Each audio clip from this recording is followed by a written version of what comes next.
À l'issue d'une réunion d'urgence demandée par plusieurs pays occidentaux, le Conseil des droits de l'homme de l'ONU a adopté de justesse ce jeudi une résolution sur le Soudan. Elle vise à renforcer le suivi et la documentation des exactions qui ont lieu actuellement dans le pays. Je condamne fermement cette violence gratuite, dans laquelle les deux parties ont bafoué le droit humanitaire international, notamment les principes de proportionnalité et de précaution. L'armée soudanaise a lancé des attaques, y compris des frappes aériennes, dans des zones civiles densément peuplées.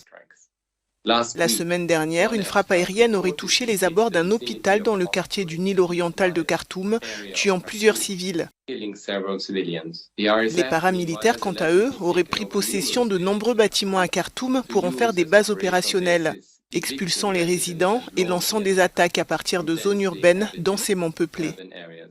Mais cette résolution n'a pas fait l'unanimité, notamment parmi les pays arabes et la Chine qui avait appelé à voter contre, estimant qu'il en allait de la souveraineté du Soudan. Certains pays africains ont également rappelé la nécessité de trouver des solutions africaines. Alors que les combats se poursuivent et que les pénuries s'accentuent, dans la ville de Port-Soudan, à l'est de Khartoum, l'aide humanitaire ne cesse d'affluer, comme en témoigne cette cargaison en provenance d'Arabie Saoudite. Au total, environ 700 000 Soudanais auraient quitté leur domicile pour se réfugier dans des zones épargnées par les combats, selon l'ONU.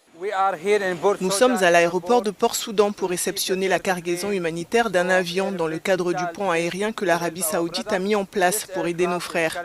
Cet avion transporte des paniers de nourriture, des produits alimentaires, des abris et de l'aide médicale.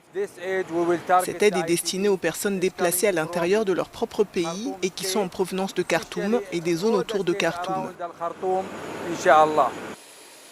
Les affrontements qui ont éclaté le 15 avril entre l'armée dirigée par le général Abdel Fattah al-Burhan et les paramilitaires du général Mohamed Hamdan Daglo ont fait plus de 750 morts et 5000 blessés selon les autorités soudanaises et des ONG locales.